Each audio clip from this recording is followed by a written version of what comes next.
Bismillahirrahmanirrahim. Assalamualaikum warahmatullahi wabarakatuh.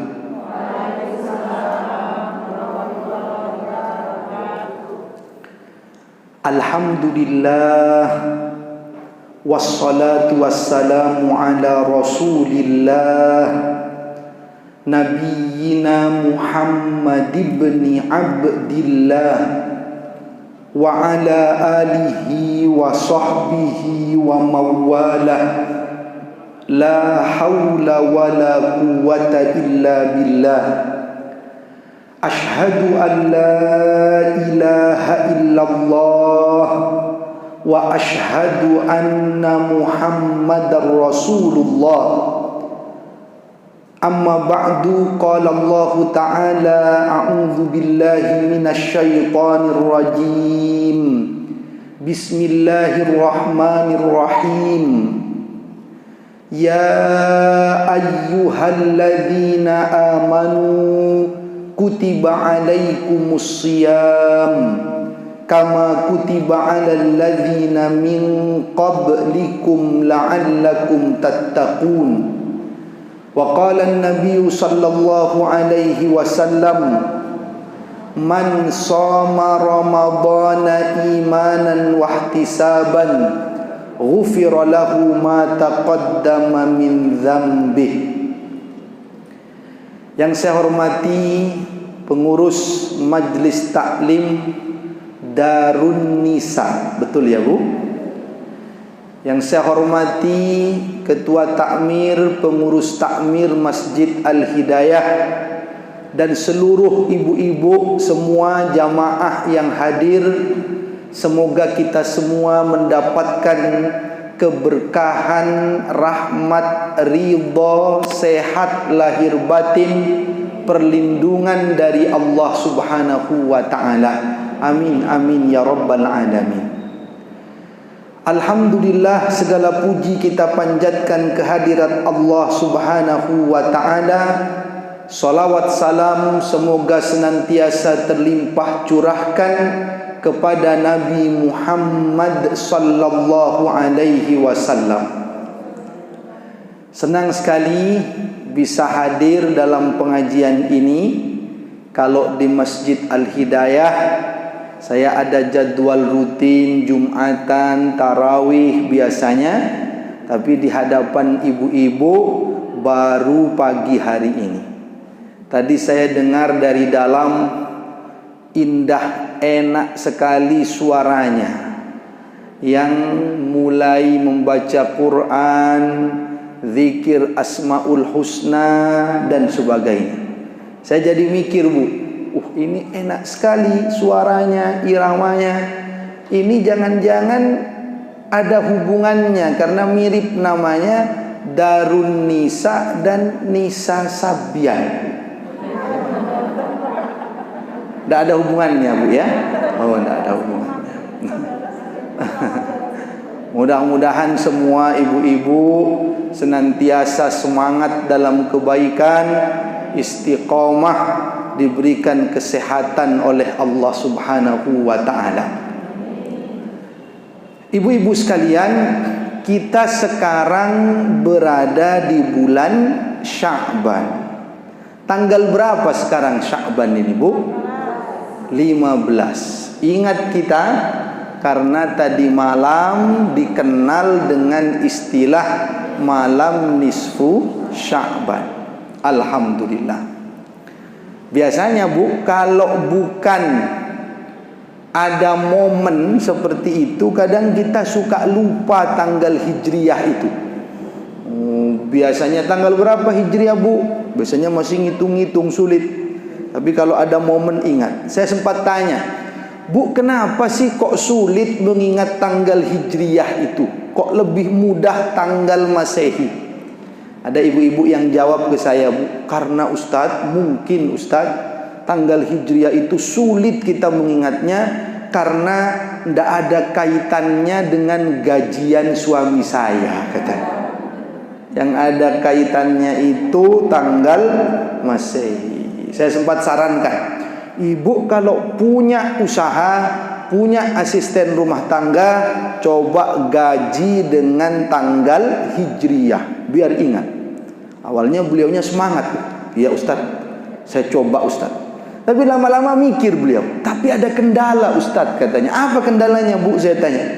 Itu Ustaz, utamanya kalau mau Ramadan atau mau Idul Fitri, itu untuk gajian saja masih harus nunggu sidang isbat Ustaz katanya. Tanggal 1 apa enggak ini? Kata anak buahnya, ya Allah mudah-mudahan terlihat itu hilal itu ya Allah, tanggal 1 gajian. Kata bosnya, mendung ya Allah, mendung tak terlihat.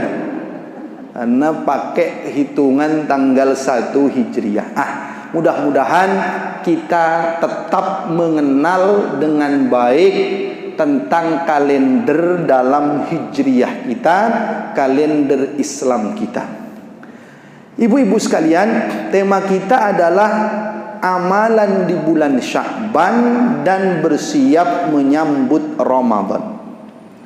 Bulan Sya'ban ini Bu, punya keistimewaan. Dalam hadis riwayat Imam An-Nasai disebutkan, Nabi bersabda, "Dzalika syahrun yaghfulun nasu anhu baina Rajab wa Ramadan. Wa huwa syahrun turfa'u fihi al-a'mal ila rabbil alamin. Fa uhibbu an yurfa'a amali wa ana sha'im." Atau kama qala Nabi sallallahu alaihi wasallam.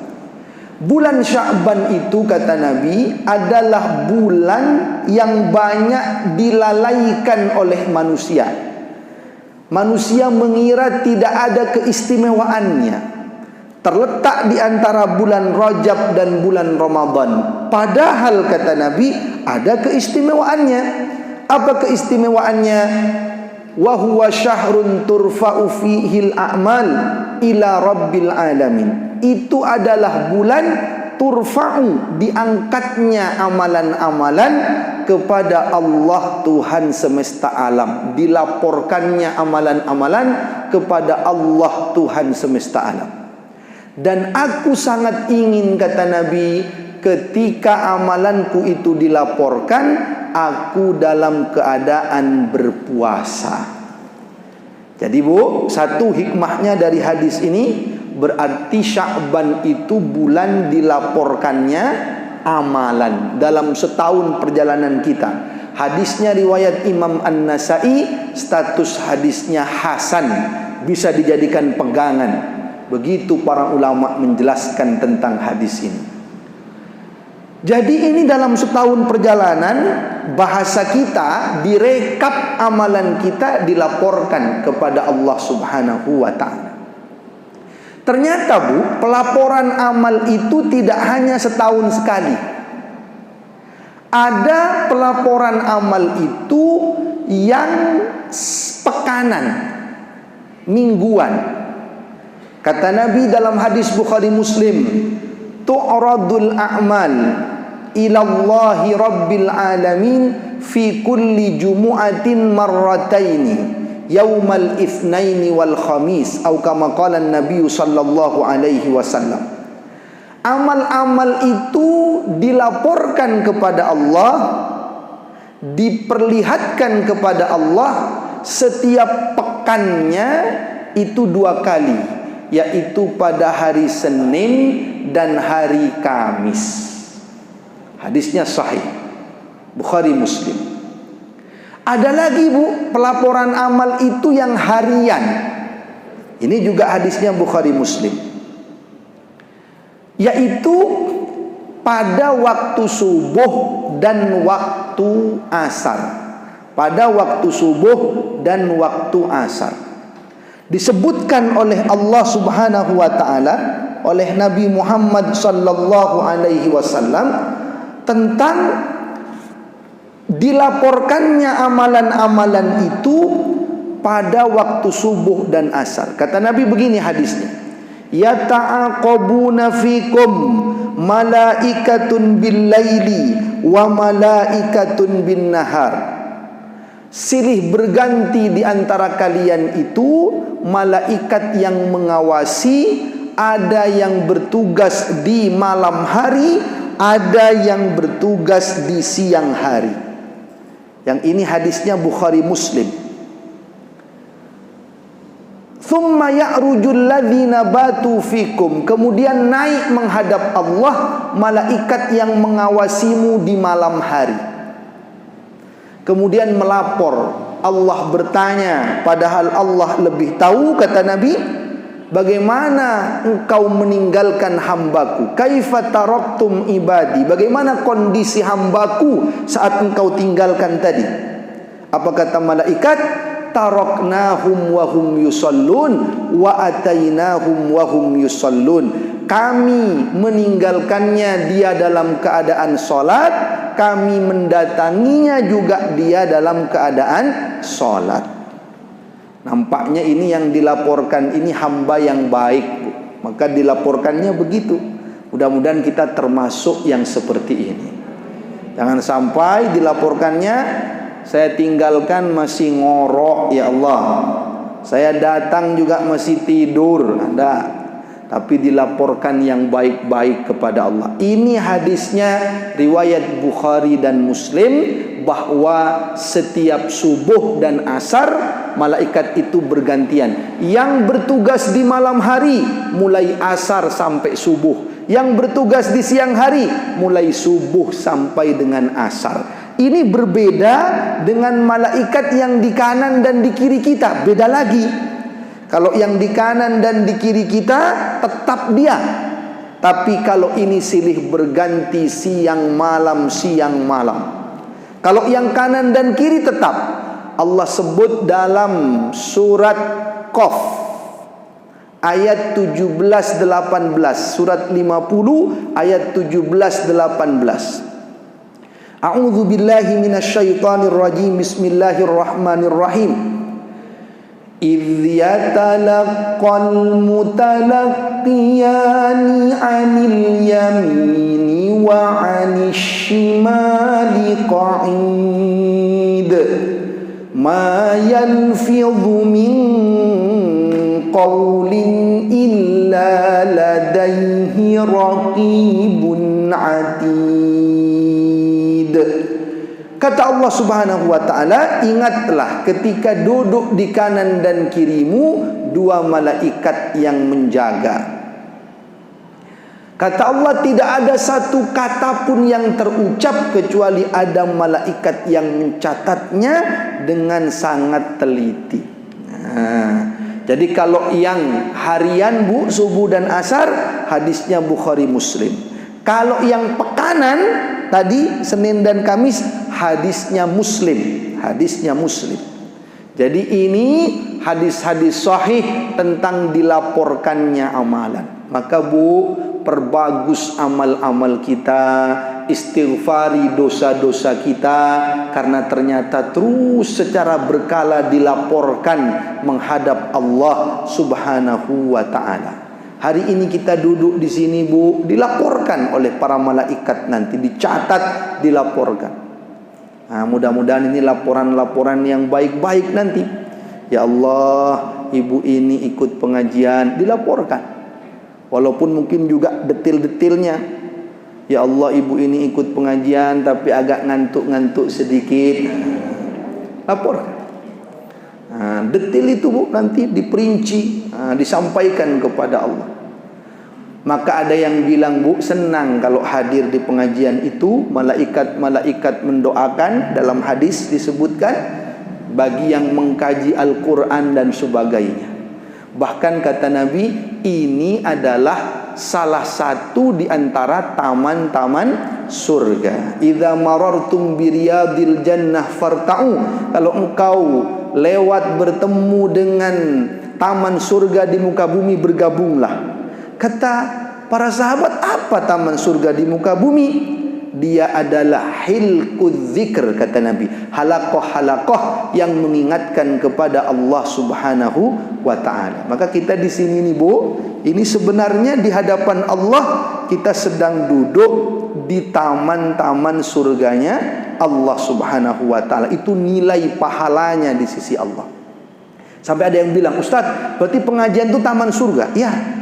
Oh pantesan Ustadz katanya, kalau saya hadir di pengajian mungkin karena saking enaknya taman surga itu saya ngantuk Ustadz katanya. Sepoi-sepoi ngantuk, mungkin saking enaknya taman surga itu. Nah, ini taman-taman surganya Allah Subhanahu wa taala. Nah, kembali ke tadi Bu, maka itu keistimewaan bulan Rajab, bulan Sya'ban, dilaporkannya amalan dalam 1 tahun. Apa yang bisa kita lakukan? Tadi disebutkan oleh Nabi. Sebenarnya amalan umum apa saja bisa dilakukan, karena ini dilaporkannya amalan. Apa saja ibu bisa lakukan.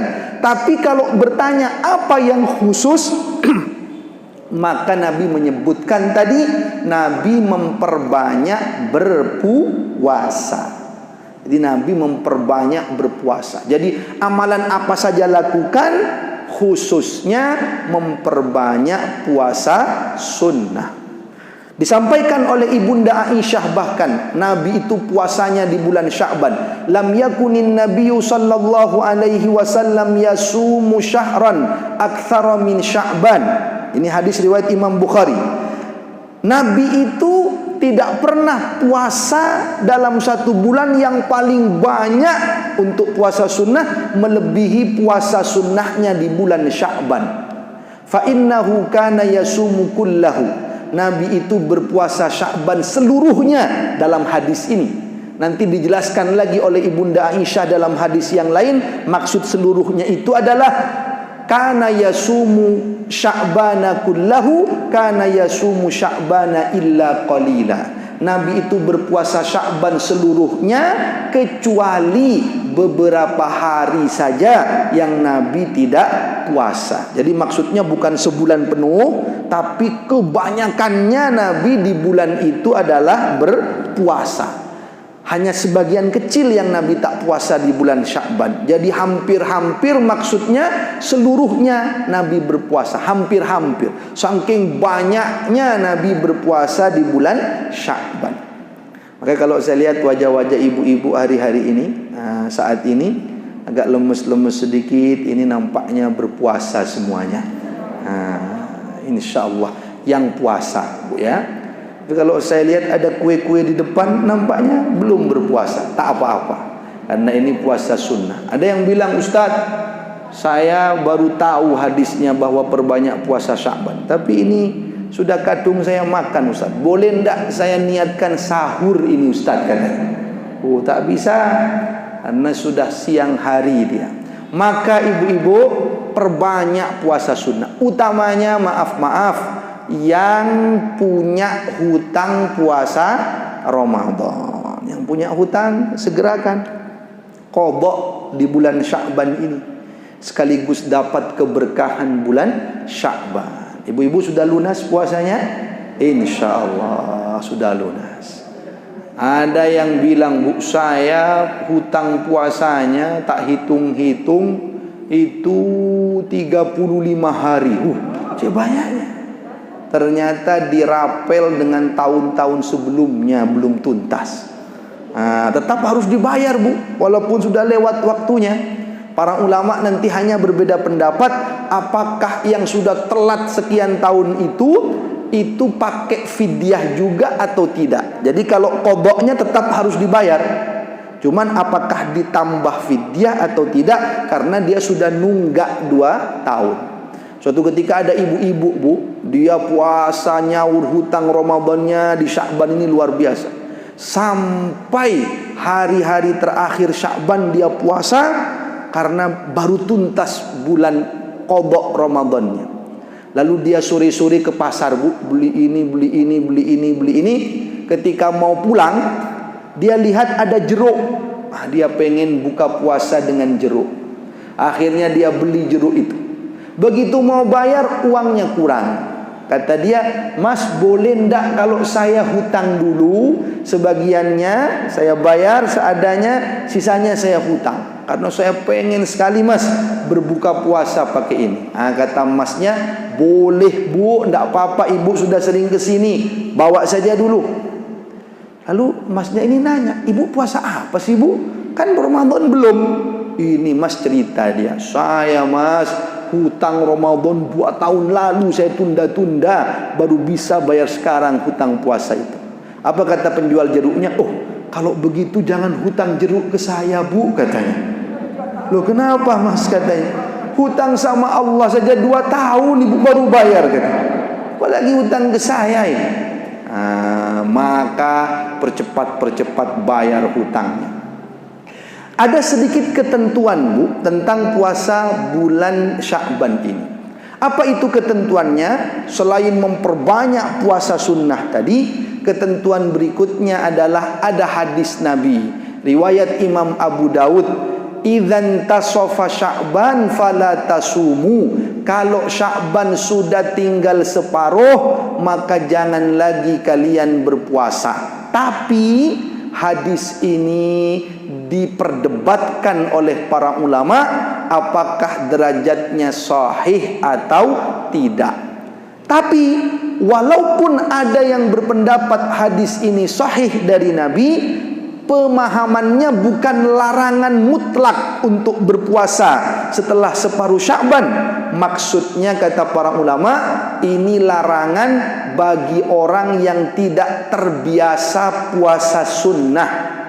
Yang tidak biasa puasa sunnah, tapi dia mau puasa di bulan Sya'ban, maka hendaknya dia berhenti di pertengahan bulan Sya'ban. Maksudnya agar tidak kecapean kalau nanti sampai nyambung ke bulan Ramadan. Adapun yang terbiasa, oh saya biasa Ustaz, saya kuat, boleh terus walaupun sudah separuh bulan Sya'ban, boleh terus. Kenapa? Ada hadis berikutnya, riwayat Imam Bukhari dan Muslim. Nabi menyampaikan, la taqaddamu Ramadan bisawmi yaumin wala yaumaini illa rajulun kana yasumu sauman falyasumhu. Jangan engkau dahului bulan Ramadan itu dengan berpuasa sehari atau 2 hari sebelumnya, kecuali seseorang yang punya kebiasaan puasa sunnah, yang puasa sunnahnya itu jatuh sehari atau 2 hari sebelum Ramadan,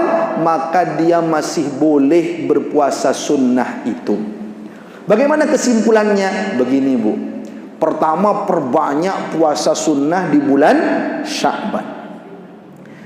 Tapi kalau sudah pertengahan Sya'ban, bagi yang tak terbiasa puasa sunnah, berhenti biar tidak kecapean. Bagi yang terbiasa, terus tak apa-apa. Baru berhenti sehari atau 2 hari sebelum Ramadan. Itu pun, Bu, walaupun sehari atau 2 hari sebelum Ramadan, masih ada juga yang dibolehkan untuk berpuasa. Siapa itu? Yang punya kebiasaan puasa sunnah, yang puasa sunnahnya jatuh sehari atau 2 hari sebelum Ramadan. Misalkan Ramadan hari Jumat misalkan, maka sehari sebelumnya hari Kamis. Masih boleh kalau dia punya kebiasaan puasa Senin Kamis. Atau puasa Daud, pas dia waktunya puasa, ternyata pas itu 2 hari sebelum Ramadan, masih boleh. Hadisnya Bukhari dan Muslim tentang masalah ini.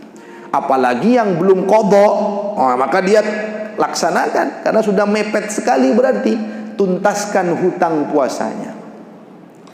Satu lagi, Bu, aturan tentang puasa Sya'ban. Aturan tentang puasa Sya'ban. Apa itu aturan tentang puasa Sya'ban? Kata Nabi begini, man shoma yaumal ladzi yushakku fihi nas faqad asa Abul Qasim sallallahu alaihi wasallam. Siapa yang berpuasa pada hari yang diragukan oleh manusia, maka dia telah bermaksiat kepada Abul Qasim. Dia telah tidak taat kepada Abul Qasim. Siapa itu? Rasulullah sallallahu alaihi wasallam. Karena Nabi itu punya sebutan Abul Qasim karena bapaknya Qasim. Qasim putra Rasulullah sallallahu alaihi wasallam. Jadi ada larangan berpuasa di hari yang meragukan. Kapan itu, Ustaz? Kata para ulama, ini hadisnya Tirmidzi. Pada tanggal 30 Sya'ban ketika kemarin sorenya hilal tidak terlihat karena hujan atau mendung, sehingga Sya'ban digenapkan 30 hari karena tak terlihat hilal karena mendung. Padahal kalau tidak mendung mungkin terlihat, sehingga tanggal 30-nya ini disebut hari yang meragukan. Dia tetap bulan Sya'ban, cuman dia tak boleh berpuasa di situ. Nah, ini disebutkan oleh para ulama. Kecuali dia sudah yakin di situ tanggal 1. Kadang-kadang ada perbedaan pendapat mengawali Ramadan. Tapi kalau dia yakinnya di situ tanggal 30 Sya'ban karena digenapkan bulan Sya'ban sebab hilal belum terlihat, maka dia tidak boleh berpuasa di situ. Ini Bu, menurut para ulama, penjelasan para ulama. Walaupun ada sebagian pendapat di antara ulama begini, yang dimaksud dilarang berpuasa di hari yang meragukan itu bukan puasa sunnah. Kalau puasa sunnah sebenarnya masih boleh, karena tadi bagi yang terbiasa puasa sunnah sehari atau 2 hari sebelum Ramadan dia masih boleh berpuasa. Lalu apa yang dilarang ini? Maksudnya kalau dia niatkan puasa Ramadan padahal dia yakin di situ belum Ramadan, itu yang tak boleh. Misalkan begini, Ramadan dia yakinnya masih besok. Sekarang dia yakin 30 Sya'ban. Tapi dia dalam hatinya begini, tapi aku tak puasa sekarang wis, jaga-jaga, takut-takut ini sudah Ramadan. Justru tidak boleh, karena berarti dia berpuasa Ramadan sebelum waktunya. Itu tak boleh. Kalau dia masih yakin hari itu bukan Ramadan, maka dia tak berpuasa Ramadan saat itu. Ini penjelasan di antara para ulama tentang masalah amalan puasa di bulan Sya'ban. Selain itu Bu, Ibu perbanyak amal solih lainnya. Perbanyak. Yang khusus puasa, memperbanyak puasa sunnah. Sedikit saya tambahkan Bu tentang pertengahan bulan Sya'ban. Malam pertengahan bulan Sya'ban, malam nisfu Sya'ban. Ustadz, saya bingung malam nisfu Sya'ban, walaupun sudah berlalu tadi malam. Itu ada yang mengatakan ada keutamaannya, ada yang mengatakan tak ada keutamaannya. Gimana ini Ustadz? Saya bingung. Perlu saya jelaskan Bu. Untuk keutamaan malam nisfu Sya'ban, para ulama berbeda pendapat untuk keutamaannya. Karena berbeda menilai hadisnya. Ada hadis Bu, riwayat Ibnu Hibban, riwayat At-Tabrani, yang para ulama berbeda pendapat menilai hadisnya. Apa itu? Yattali'ullahu ila jami'i khalqihi lailatan nisfi min Sya'ban fayaghfiru li jami'i khalqihi illa li musyrikin aw musyahinin. Allah memperhatikan betul hamba-hambanya pada malam nisfu Sya'ban. Lalu Allah mengampuni hamba-hambanya itu kecuali yang berbuat syirik dan yang bermusuhan.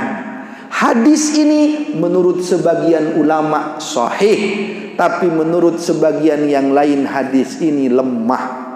Yang mensahihkan siapa? Di antaranya Ibnu Hibban, periwayat hadis juga. Nah, kalau begitu bagaimana Bu? Bagi yang berpendapat hadis ini lemah, berarti tidak ada keutamaan di malam nisfu Sya'ban. Tapi bagi yang berpendapat hadis itu sahih, berarti malam nisfu Sya'ban ada keutamaannya, yaitu malam pengampunan dosa dari Allah Subhanahu wa ta'ala. Tapi Bu, walaupun ada keutamaan di malam nisfu Sya'ban, tetap kata para ulama tidak ada amalan khususnya. Keutamaannya ada, tapi tidak ada amalan khususnya. Apa saja ibu boleh lakukan. Ada yang bertanya, tapi Ustadz, ada yang menganjurkan membaca Yasin 3 kali. Kalau itu dipandang sebagai pilihan, tidak apa-apa. Kalau ibu memilih, namanya orang memilih, tidak apa-apa. Tapi kalau itu diyakini ada perintahnya dari Nabi, tidak ada. Itu pilihan saja. Ibu kan boleh memilih. Tadi membuka pengajian, ibu pilih dengan buka apa tadi Bu? Baca apa tadi? Asmaul Husna. Itu namanya memilih. Tidak ada hadisnya bukalah majlis ilmumu dengan Asmaul Husna. Tak ada. Tapi bukan tidak boleh. Boleh kalau itu dijadikan sebagai pilihan, bukan kekhususan dari Nabi Muhammad sallallahu alaihi wasallam. Cuman kalau kita ingin agar orang tidak menganggap itu kekhususan, hendaknya beragam pilihannya. Boleh ibu bersedekah, boleh baca Quran, boleh baca solawat, boleh baca zikir, apa saja. Intinya apa saja boleh, tidak ada amalan khususnya. Adapun yang membaca Yasin atau yang lain itu memilih untuk melakukan itu, bukan meyakini bahwa itu diajarkan langsung oleh Rasulullah sallallahu alaihi wasallam. Sampai di sini bisa dipahami nih Bu tentang Sya'ban. Ada hikmah yang bisa kita ambil Bu dari puasa-puasa Sya'ban itu. Pertama, bahwa Allah menjadikan keistimewaan bulan itu estafet. Maksudnya habis Sya'ban dianjurkan puasa, nanti Ramadan, nanti ada lagi bulan Syawal, puasa 6 hari di bulan Syawal. Dzulqa'dah, Dzulhijjah masuk namanya Ashhurul Hurum, bulan-bulan terhormat, termasuk juga bulan-bulan haji. Jadi terus begitu. Muharram, itu istimewa juga. Itu Muharram selain bulan-bulan terhormat, bulan-bulan haram, juga disebutkan syahrullah, bulannya Allah. Jadi Allah menjadikan kita itu estafet kebaikan dari satu amalan ke amalan yang lain. Kalaupun di bulan itu tidak ada keutamaan khususnya, tetap di situ ada hari Jumat yang istimewa, ada hari Senin dan Kamis. Jadi Allah ingin kita itu istiqomah terus, tidak hanya Ramadan tok. Ada bulan ini, ada bulan itu, ada hari ini, ada hari itu. Kita diminta, dianjurkan, disemangati untuk memperbanyak amal ibadah. Hikmah lainnya Bu, kalau kita ambil, ternyata Bu, Nabi kan tadi mengatakan kalau sudah separuh jangan puasa bagi yang tidak terbiasa. Kalau sudah kurang sehari 2 hari jangan, kecuali yang punya kebiasaan puasa sunnah. Saya merenung itu Bu. Nabi melarang, khawatir kecapean. Itu karena Bu, sahabat-sahabat saat itu bersemangat sekali kalau masalah ibadah itu. Sampai bahasa saya, Nabi itu dalam tanda kutip sibuk melarang. Saking sahabat itu senengnya. Sibuk melarang itu maksudnya khawatir kecapean. Kalau sudah separuh jangan ya. Kalau sudah kurang 2 hari, kurang sehari jangan. Itu saking semangatnya para sahabat. Sampai Nabi kasihan. Kadang-kadang kalau umat sekarang terbalik. Sekarang itu sibuk disuruh, ndak mau. Kalau dulu sampai sibuk dilarang. Ada sahabat datang kepada Nabi. Nabi, saya kuat puasa sunnah. Kata Nabi 3 hari setiap bulan. Saya masih kuat Nabi. Senin dan Kamis. Saya masih kuat Nabi. Sehari puasa, sehari tidak. Namanya puasa Daud. Lihat Bu, luar biasa.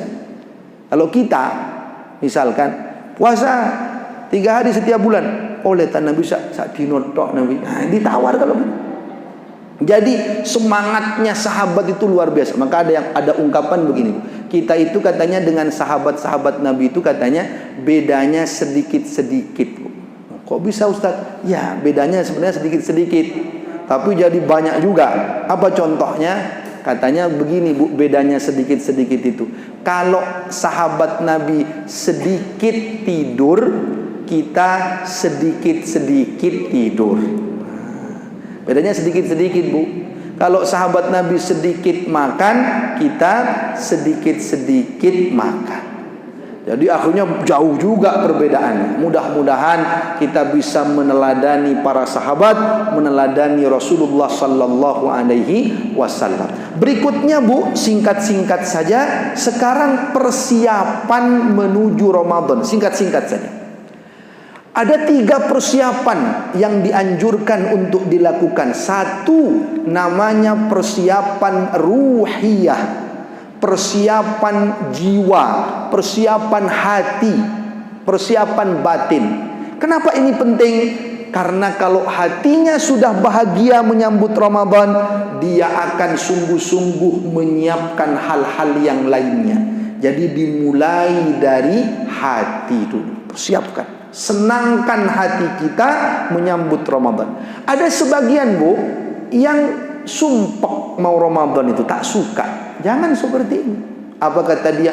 Tuh Ustadz, ini musim hujan sudah mau selesai, nanti Ramadan tinggal panasnya saja, padahal harus beraktivitas, bekerja. Sampai ada yang bilang begini Bu, coba ya katanya, puasa itu hanya ndak boleh makan saja, tapi boleh minum gitu kan lumayan katanya. Berat rasanya. Jangan seperti ini.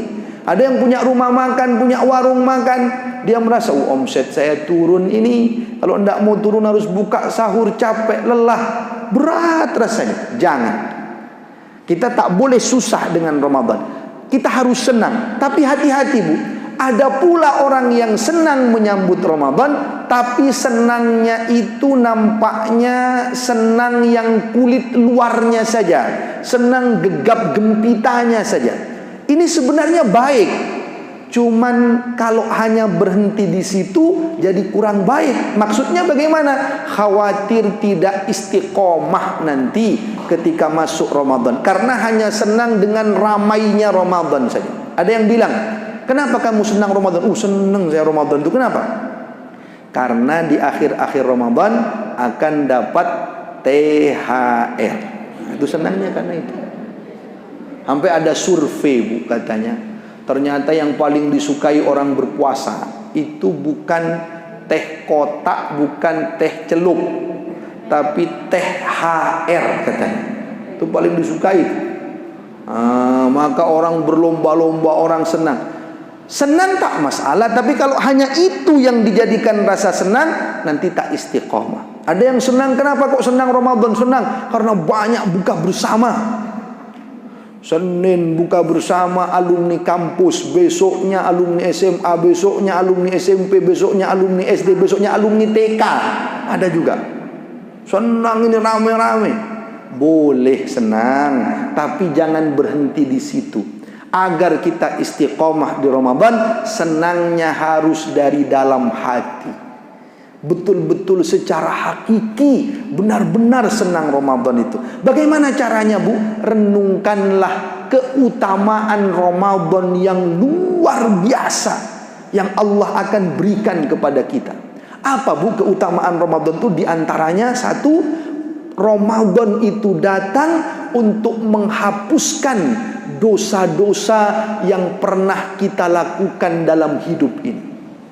Kata Nabi, man shoma ramadhana imanan wa ihtisaban ghufira lahu ma taqaddama min dzambih. Siapa yang berpuasa Ramadan dengan iman dan mengharap keridhaan Allah, diampuni dosa-dosanya yang telah lalu. Kita ini akan diputihkan, dibersihkan dosa-dosa kita.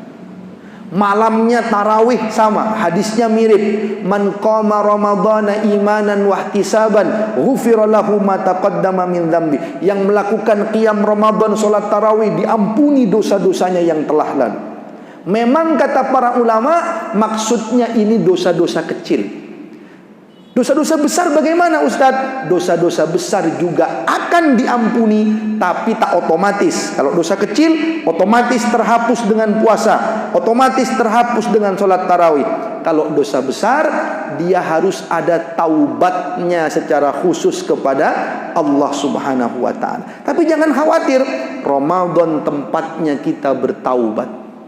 Sebab saat puasa, doanya orang berpuasa itu mustajabah. Kata Nabi, salatun da'awatun mustajabatun, 3 doa orang yang mustajabah. Dalam hadis ini 3, dalam hadis lain nanti ditambah.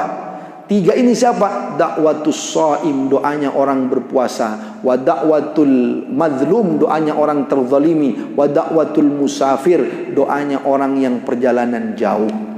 Maka mohon ampun ya Allah, saya dulu pernah berbuat dosa besar. Apa itu? Saya pernah berbuat syirik ya Allah, saya pernah minum minuman keras ya Allah, ampuni ya Allah. Saat dia puasa mustajabah, doanya diampuni juga dosa besarnya oleh Allah Subhanahu wa taala. Malam hari ketika orang memanfaatkan waktu-waktu sebelum subuh untuk beristighfar dari dosa-dosa besarnya, itu juga waktu mustajabah diampuni dosa. Sebagaimana firman Allah dalam surat Ali Imran ayat 16-17. Allah memuji di situ di ayat 17-nya misalkan di bagian akhirnya kata Allah wal mustaghfirina bil ashar, dan orang-orang yang beristighfar di waktu-waktu sahur, di waktu-waktu menjelang subuh.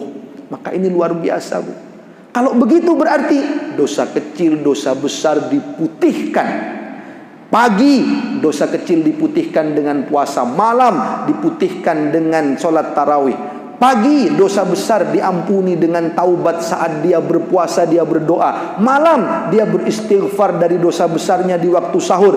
Maka bersih, putih dia, dicuci bersih siang malam oleh Allah selama bulan Ramadan, sehingga tak tersisa dosanya.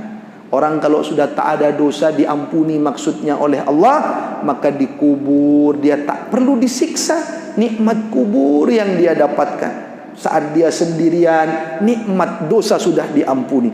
Nanti tak perlu masuk ke neraka Allah, langsung menuju surganya Allah Subhanahu wa ta'ala. Bu, kita ini, Bu, pemutihan duniawi saja kita senang. Pemutihan pajak, kalau ada pemutihan pajak, orang itu senang, Bu. Dicatat tanggalnya, tanggal berapa sampai tanggal berapa. Orang antri di Samsat pemutihan pajak kendaraan itu. Hari terakhir itu biasanya sampai dibuka jam 6 masih dibuka, jam 7 masih dibuka, karena banyaknya orang antri. Orang senang dengan pemutihan pajak itu, padahal hanya soal uang duniawi. Ini pemutihan dosa, Bu. Tak perlu disiksa di kubur, tak perlu disiksa di neraka, langsung menuju surga Allah. Pemutihan pajak saja ramai orang antri luar biasa. Antrinya berjejal. Kok tahu, Ustaz? Saya termasuk yang antri di situ, salah satunya. Ramainya luar biasa. Maka ini diampuni oleh Allah, luar biasa. Ibu misalkan, maaf bukan ibu, mungkin orang lain punya hutang ke temannya. Lalu kata temannya, sudahlah hutangmu saya putihkan, saya anggap lunas hutangmu. Apa kira-kira yang kita sampaikan, Bu? Alhamdulillah, terima kasih, senang.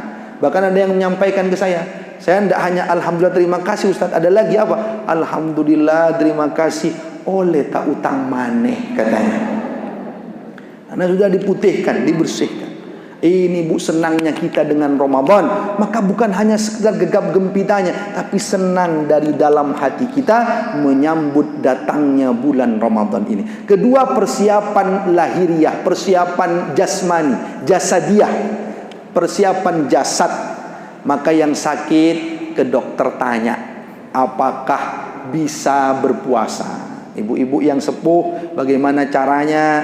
Mungkin yang hamil menyusui, bagaimana minum? Apakah mungkin dia berpuasa? Tanya ke dokter, tanya ke bidannya, biar kita persiapan. Kalau sedang sakit, obatnya apakah bisa biasanya diatur ulang konsumsi obatnya, persiapkan. Fisik persiapkan. Uang, harta persiapkan. Termasuk dalam masalah ini persiapan jasadiah dan maliyah, harta. Bu, infak di saat Ramadan itu istimewanya luar biasa. Kalau bisa ibu infak di saat Ramadan itu khusus. Nabi itu orang paling dermawan, tapi kalau Ramadan Nabi kedermawanannya lebih luar biasa lagi. Ibu perbanyak itu infak sedekah. Salah satunya ini, mumpung ibu-ibu, salah satunya yang bisa ibu jadikan infak di Ramadan dan itu nilainya luar biasa, salah satunya memberi buka puasa, takjil. Kata Nabi, man fattara shaiman, siapa yang memberi buka puasa, kana lahu mithlu ajrihi, dia akan mendapat pahala seperti orang yang diberi buka puasa itu. Dapat satu lagi pahala puasa. Ghairu annahu la yanqusu min ajri shaimi syai'an, tanpa mengurangi pahala orang yang diberi buka puasa. Ambil contoh yang paling gampang saja. Ibu beli air mineral. Satu dus isinya berapa, Bu? 48. Ibu taruh di Masjid Al-Hidayah. Maka setiap orang yang minum buka puasa dari air mineral ibu dapat 1 pahala puasa. Apalagi di sini perjalanan orang mampir di sini, luar biasa. Ibu dapat 48 pahala puasa. Cuman jangan mikir begini, wis entuk 48. Ramadan kan hanya 30 hari Ustaz. Saya susuk itu. Itu sawal-sawalnya sekalian. Tidak bisa. Kewajiban kita tetap puasa. Itu pahala yang dahsyat. Cuman saya mohon maaf Bu, jangan salah faham. Ini saya perlu sampaikan. Kalau saya sampaikan air mineral itu contoh. Jangan besok air mineral semuanya di sini. Saya agak khawatir ini. Besok tidak ada apa-apa air mineral kok. Ya itulah Ustaz, akibat Ustaz ceramah kemarin itu katanya. Maka kalau air mineral saja luar biasa, apalagi kalau ada hal-hal lain yang menyenangkan orang lain. Itu luar biasa pahalanya. Maaf Bu, jangan jadi orang yang pelit apalagi saat Ramadan. Orang pelit itu tidak ada yang suka. Allah tak suka orang pelit, malaikat tak suka orang pelit, Nabi tak suka orang pelit. Bahkan mohon maaf, orang pelit sendiri tidak suka sama temannya yang pelit. Tuh. Betul itu Bu. Cek medite sih kon, padahal foto medite. Jadi orang pelit itu tidak ada yang suka. Ibu-ibu insya Allah luar biasa, sangat gemar semangat beramal, infak sodakohnya diperbanyak. Ini masuk pada persiapan maliyah, jasadiyah dan maliyah jadi satu saja. Persiapan luarnya juga atur waktu dengan sebaik-baiknya agar kita bisa banyak beribadah di bulan Ramadan. Walaupun kegiatan duniawi kita juga bisa diniatkan dalam rangka ibadah kepada Allah Subhanahu wa ta'ala. Karena Ramadan ini luar biasa. Yang ketiga Bu, terakhir adalah persiapan fikriyah, persiapan pikiran, ilmu maksudnya. Isi dengan ilmu tentang puasa. Apa yang membatalkan, apa yang tak boleh, apa itu qadha, fidyah dan kafarah. Saya ingin bahas ini karena mungkin waktunya tak cukup. Nanti kita lanjut tanya jawab saja tentang fikih puasa. Apa yang ibu kira-kira ingin tahu tentang fikih puasa, tanyakan sekarang agar kita punya persiapan ilmunya. Mulai apa yang membatalkan, bagaimana itu qadha fidyahnya, kafarahnya. Ibu boleh nanti tanyakan, kita sama-sama belajar nanti saya jelaskan seputar fikih puasa. Intinya Bu, semangat mempersiapkan bulan Ramadan ini karena dia bulan yang sangat istimewa di sisi Allah Subhanahu wa ta'ala. Tadi disebutkan, sedikit menjadi penutup saja, tadi disebutkan Bu, bahwa penghapus dosa Ramadan. Tak hanya penghapus dosa, Ramadan itu juga dilipat gandakannya pahala-pahala luar biasa. Kata Nabi dalam hadis qudsi, Nabi menyampaikan hadis qudsi, kullu amal ibni Adam yudha'aful hasanah asyru amsalihha ila sab'i mi'ati dhi'fin illa shaum fa innahu li wa ana ajzi bihi. Setiap amalan anak cucu Adam itu dilipat gandakan 10 kali lipat sampai 700 kali lipat kecuali puasa. Puasa itu kata Allah untukku dan aku langsung yang akan membalasnya, tak pakai hitungan 10 atau 700 tapi langsung sebanyak-banyaknya. Kenapa Allah menyebut puasa itu untukku? Padahal setiap amal ya memang kita persembahkan untuk Allah. Inna sholati wa nusuki wa mahyaya wa mamati lillah, semuanya untuk Allah. Tapi kata Allah puasa itu untukku. Itu maknanya kata para ulama Bu, karena puasa itu ibadah yang tidak ada orang yang tahu kecuali hanya orang itu dan Allah Subhanahu wa ta'ala saja. Ada orang Bu, tak ada yang tahu. Mungkin sahur bersama, buka bersama, tapi apakah benar-benar puasa? Tidak ada yang tahu. Berarti imannya betul-betul dikokohkan kepada Allah. Itu makna puasa itu untukku. Karena dia betul-betul puasanya untuk Allah, walaupun tidak ada orang yang tahu tentang itu. Apakah bisa diketahui orang puasa itu dari lemes tidaknya? Tidak. Ada orang macam-macam lemes gini Bu, padahal udah 3 piring masuk ke perutnya itu. Tidak bisa. Apa karena dari gemuk kurusnya? Tak bisa. Kalau dari gemuknya berarti tidak pernah puasa. Saya tersinggung nanti Bu. Tidak ada. Tapi ada jamaah bilang ke saya, Ustadz sekarang bisa dilihat orang tidak puasa itu dari betisnya. Saya agak kaget, masa bisa? Bisa Ustadz, orang tidak puasa bisa dilihat dari betisnya. Gimana maksudnya Bu? Sebab Ustadz katanya, orang yang tidak puasa itu di siang hari biasanya masuk ke warung makan yang kelihatan hanya betisnya saja. Karena separuhnya ditutup pakai spanduk biasanya. Itu betisnya orang tidak puasa itu katanya. Maksudnya guyonannya itu ya. Jadi tak ada yang tahu, maka pahalanya luar biasa. Apalagi nanti ada malam Lailatul Qadar, lebih baik dari 1000 bulan. Bukan 1000 malam, 1000 bulan. Berarti 30.000 malam. Ibu sholat 2 rakaat di malam itu sama dengan ibu sholat 2 rakaat 30.000 malam. Karena 1000 bulan. Ini mega bonus luar biasa. Tapi orang di akhir-akhir Ramadan senangnya dengan bonusnya mall. Padahal bonusnya tidak seberapa. Beli 1 dapat 2. Kalau ini beli 1 dapat 30.000 karena 1000 bulan. Banyak. Maka harusnya berdesak-desakan orang di masjid iktikaf. Adapun ke mall silahkan, tapi jangan menjadi prioritas sampai melalaikan ibadah kepada Allah. Saya juga bilang bapak-bapak Bu, ya kalau ngajak ke mall Pak, tidak apa-apa, tapi sewajarnya mungkin mau bagi parcel ke karyawannya silahkan, tapi jangan berlebihan. Lebih banyak kalau Nabi fokus beribadah iktikaf di masjid, itu yang paling utama. Apalagi banyak bonus, ibu-ibu memang suka belanja.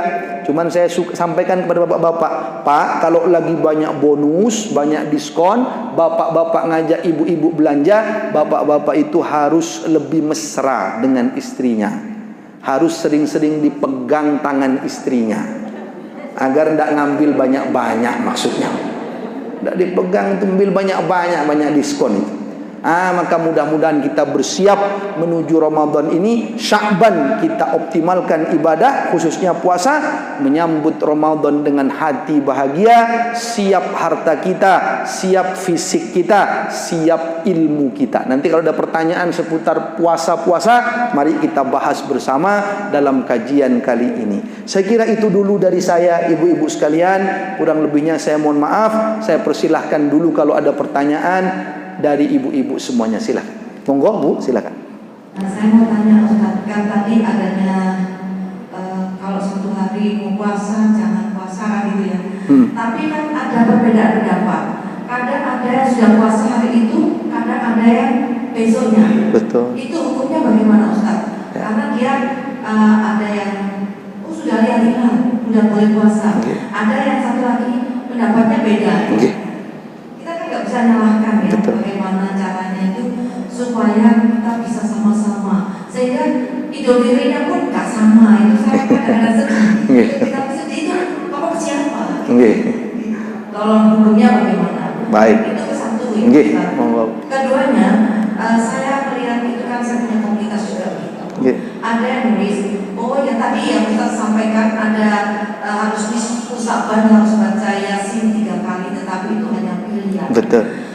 Kemudian ada yang mengomentari ya, beda-beda. Ada yang beda, ada yang memberitahukan harus baca Yasin 3 kali.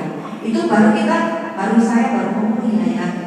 Tahu-tahu di belakangnya itu ada lagi yang itu dalil palsu. Terus saya kayak gitu. Kok sampai bilang ada dalil palsu, sama-sama seiman? Kenapa? Apakah tidak ada perkataan lain yang lebih sopan gitu? Kalau gitu kan pasti nggak bingung. Dalil palsu itu punya bicara Ustaz. Jadi coba tolong Ustaz, saya itu dicernihkan gitu. Terima kasih Ustaz. Baik. Assalamualaikum warahmatullahi wabarakatuh. Waalaikumsalam warahmatullahi wabarakatuh. Terima kasih Bu. Pertanyaan sekaligus agak-agak curhat sedikit Bu ya. Alhamdulillah. Betul Bu. Jadi pertama, memang metode masuk pada hitungan bulan dalam Islam itu berbeda. Secara umum ada 2, walaupun kalau mau diurai ada banyak. Ada 2, metode hisab dan metode ru'yat. Hisab pakai ilmu astronomi, ilmu hitungan, ada rumus-rumusnya. Ru'yat melihat hilal secara langsung, tanda bulan baru, tanda masuk bulan baru. Dua-duanya ada dalilnya Bu. Yang ru'yat begini, sumu li ru'yatihi waftiru li ru'yatihi. Kata Nabi, berpuasalah kamu kalau melihat hilal, berhari rayalah kamu kalau melihat hilal. Selesai. Gampang kalau ini. Hadisnya jelas, itulah yang dilakukan. Pemahamannya mudah saja. Berarti kita baru akan puasa kalau melihat hilal. Beridul fitri kalau melihat hilal. Pendapat pertama.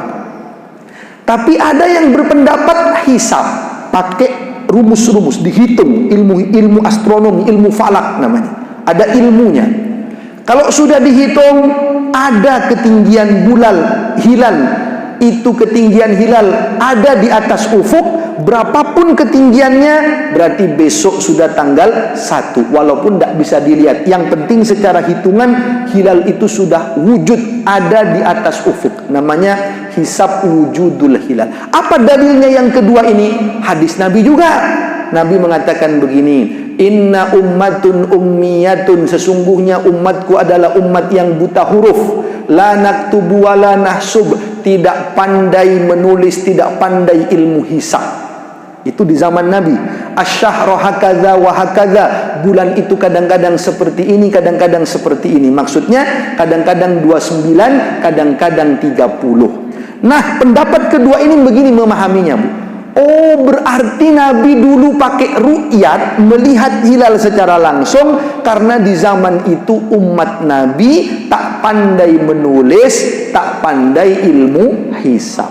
Adapun sekarang, karena umat Nabi sudah pandai ilmu hisab, maka kita bisa menggunakan ilmu hisab. Sebab pemahamannya, Nabi dulu tidak pakai ilmu hisab, karena umat di saat itu tak pandai ilmu hisab. Ini perlu saya agak urai, karena ini memahami hadis, memahami dengan kontekstual, tapi juga tidak sembarang. Ada kaidahnya memahami. Ada kaidah dalam agama, dalam fikih kita, al-hukmu yaduru ma'a illatihi wujudan wa adaman. Hukum itu mengikuti ada tidaknya illat, ada tidaknya sebab. Kalau ada sebab, ada hukum.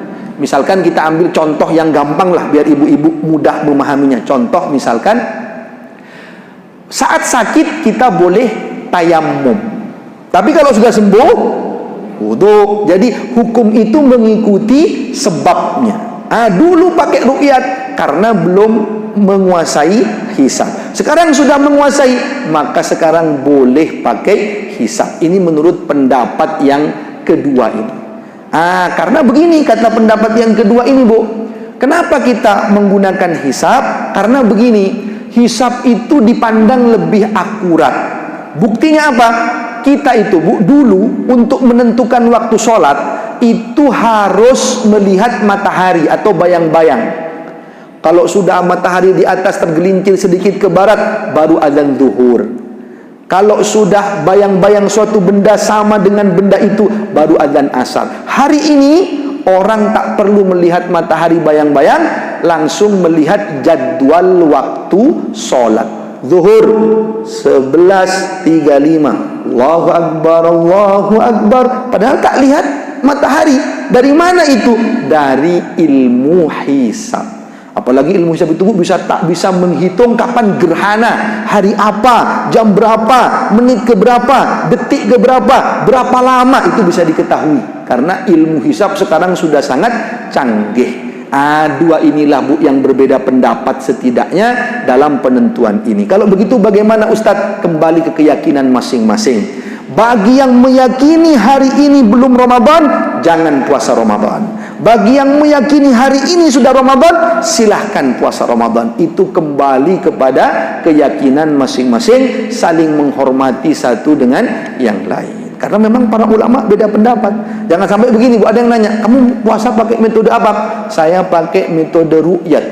Kamu ini orang NU, saya tidak koncoan sama orang NU. Nanya ke temannya, kamu pakai metode apa? Metode hisab. Kamu ini orang Muhammadiyah, saya tidak koncoan sama orang Muhammadiyah. Lalu dia nanya terus, balik ditanya, lah kamu dari tadi nanya terus, kamu pakai metode apa? Pak, ikut yang mana? Kalau saya netral saja, katanya. Apa itu netral? Gak poso, katanya. Ini yang tidak boleh. Jadi ambil yang kita yakini, hormati pendapat yang berbeda. Begitu, karena memang ada perbedaan pendapat. Kemudian tadi tentang amalan nisfu Sya'ban. Begini Bu, tadi saya sebutkan, kalau keutamaan malam nisfu Sya'ban, para ulama beda pendapat karena berbeda menilai hadisnya. Bagi sebagian ada keutamaannya, bagi sebagian tidak ada keutamaannya. Saling menghargai saja, itu untuk keutamaan. Untuk amalannya memang tidak ada yang khusus dari Nabi, tapi kita boleh memilih gitu. Bagi yang menyarankan baca Yasin atau baca ini, itu kalau diyakini dari Nabi tidak boleh, karena memang tidak ada dari Nabi. Tapi kalau itu dipandang kepilihannya, tidak apa-apa, karena itu namanya memilih. Maka kita juga harus hati-hati, jangan asal menyalahkan, karena bisa jadi orang itu maksudnya memilih, bukan merasa bahwa itu dari Nabi. Jangan juga kita yang mengamalkan merasa, oh ini dari Nabi. Jangan, kalau memang tidak ada dasarnya dari Nabi. Jadi itu dudukkan pada pilihan saja. Saya ambil contoh, ibu pengajian setiap hari Rabu jam 9 sampai jam setengah 11 misalkan, setiap hari Rabu. Ini berapa kali sebulan Bu? 1 bulan sekali pengajian di sini. Kalau ibu katakan ini dari Nabi hadisnya, tidak ada. Kata Nabi, pengajianlah kamu setiap Selasa sebulan sekali jam, tidak ada. Di waktu duha, tidak ada. Maka jangan yakini ini dari Nabi secara khusus, tidak. Ini pilihannya ibu-ibu. Paham maksudnya Bu? Ini kan pilihannya ibu-ibu ini. Jangan menjadikan ini ada khusus dari Nabi. Enggak. Kalau enggak Selasa, kalau enggak Rabu, itu nanti tidak berkah itu. Enggak begitu. Maksudnya ini yang ibu-ibu pilih. Kalau ibu-ibu pilih enggak apa-apa. Tapi jangan mengatakan ada khusus dari Nabi, tidak. Jadi kira-kira kita bisa saling bijak memahami hal yang seperti ini. Jangan mudah menyalahkan, tapi yang mengamalkan juga harus paham bahwa ini sebenarnya bukan dari Nabi, tapi ini adalah pilihan yang dia lakukan. Kira-kira demikian. Wallahu a'lam bishawab. Ustaz, saya mohon maaf, saya mau menanyakan tapi di luar tema. Monggo Bu. Monggo Bu. Gini, Pak Ustaz, saya sudah tua, Pak Ustaz, Burani dan Sidoarjo. Oke, Masya Allah. Itu saya mau menanyakan, apakah boleh saya mempersiapkan peralatan untuk kematian saya? Jadi misalnya Pak Ustaz, untuk kainnya, kain kafannya, terus dan segala macamnya. Ya. Terus satu lagi Pak Ustaz, mana yang lebih baik untuk orang tua, sholat dengan duduk, apakah yang di lantai, Pak Ustaz? Hanya itu dan Baik. Ustaz, terima kasih. Baik Bu, terima kasih. Pertama, kebolehannya boleh-boleh saja, mempersiapkan boleh-boleh saja, walaupun tidak harus. Jadi kalau bolehnya boleh-boleh saja.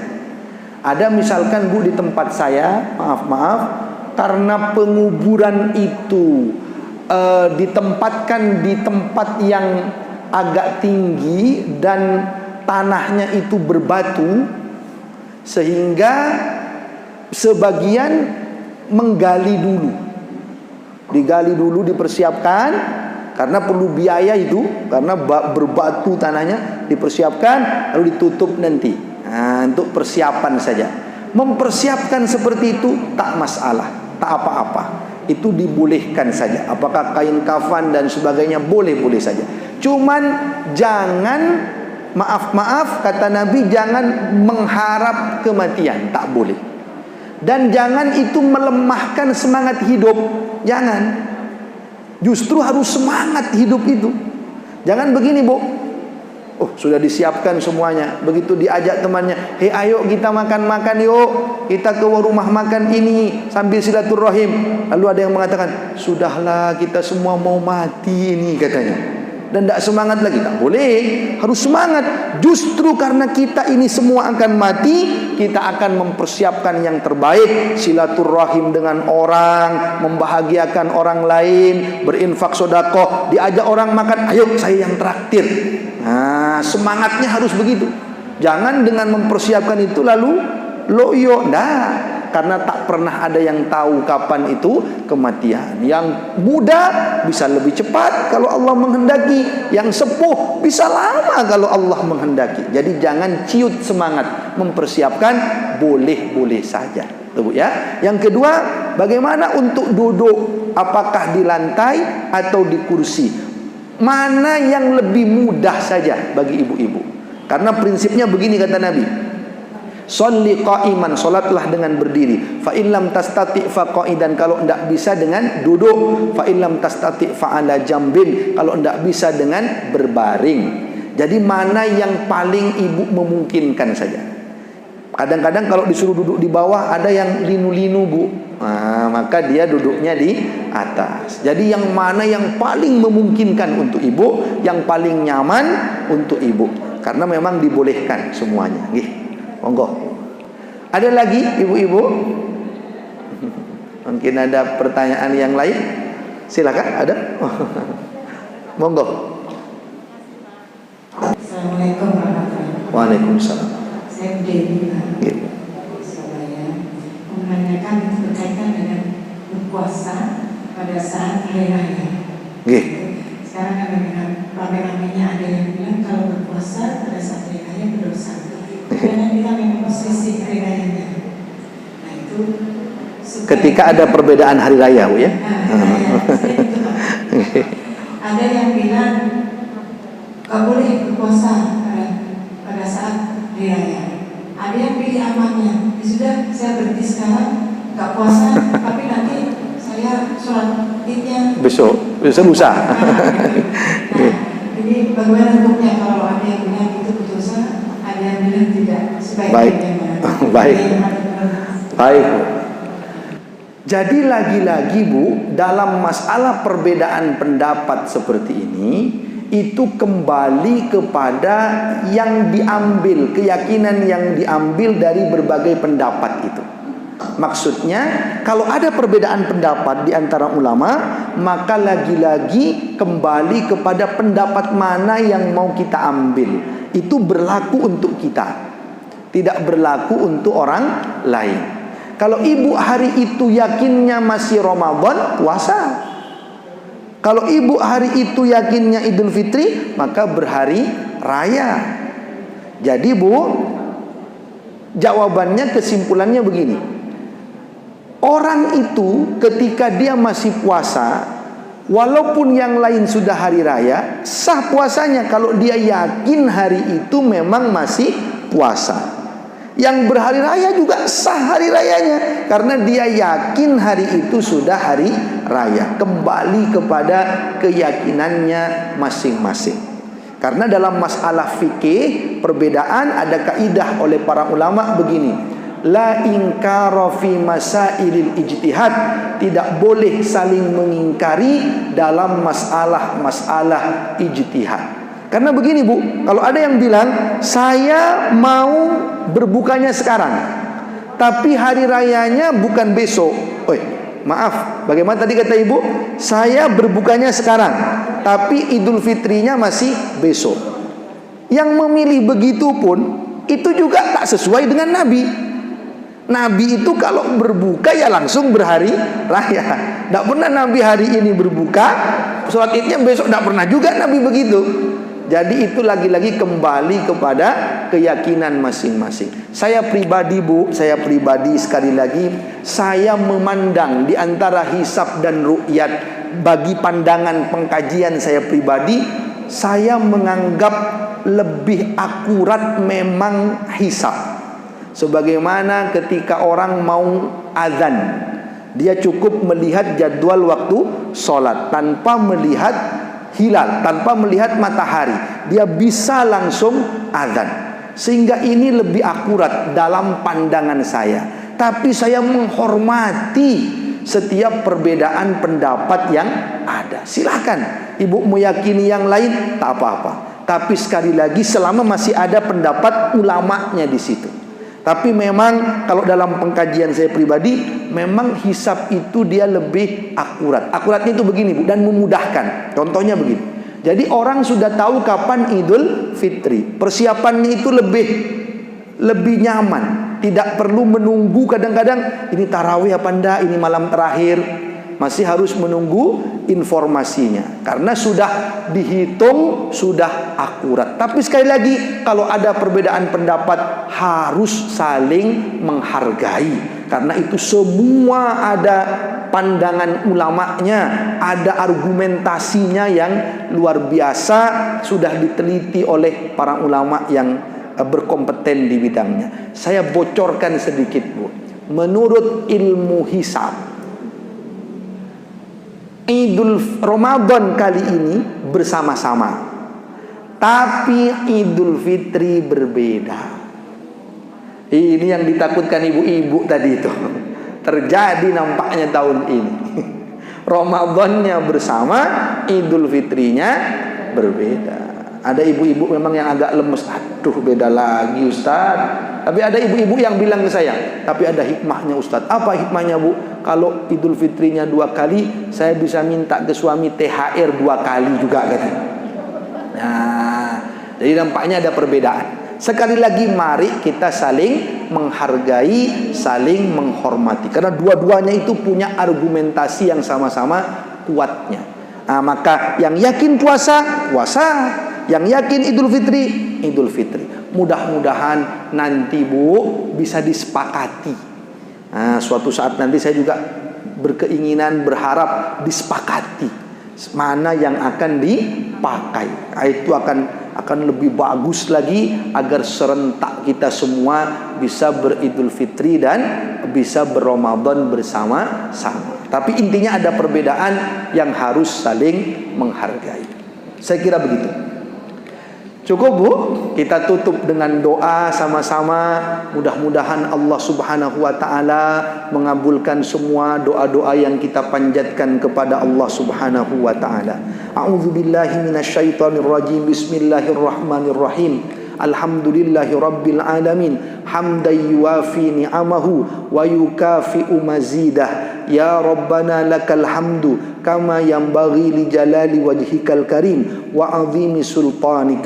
Allahumma salli wa sallim wa barik ala nabiyyina Muhammadin wa ala alihi wa ashabihi ajma'in walhamdulillahi rabbil alamin. Allahumma arinal haqqa haqqa warzuqna ittiba'ah wa arinal batila batila warzuqna jitinabah. Allahumma inna ala dzikrika wa syukrika wa husni ibadatik. Allahumma inna na'udzubika min jahdil bala wa darkis syaqa wa su'il qada wa syamatatil a'da waj'alna minas su'ada. Allahumma barik lana fi sya'ban wa ballighna ramadan. Allahumma taqabbal minna salatana wa siyamana wa jami'a ibadatina ya arhamar rahimin. Allahumma la tada' lana dhanban illa ghafartah wa la aiban illa satartah wa la dainan illa qadaitah wa la hajatan min hawaijid dunya wal akhirah illa qadaitaha ya Allah ya arhamar rahimin. Rabbana hab lana min azwajina wa dhurriyyatina qurrata a'yun waj'alna lil muttaqina imama. Rabbana atina fid dunya hasanah wa fil akhirati hasanah wa qina adzaban nar. Subhana rabbika rabbil izzati amma yasifun wa salamun alal mursalin walhamdulillahi rabbil alamin. Amin amin ya rabbal alamin. Terima kasih semuanya. Ibu-ibu mudah-mudahan sehat lahir batin, semangat istiqomah dalam kebaikan bersama kita di dunia, insyaallah bersama kita di surga Allah Subhanahu wa taala. Akhirul kalam wabillahi taufik wal hidayah. Wassalamu alaikum warahmatullahi wabarakatuh. Waalaikumsalam.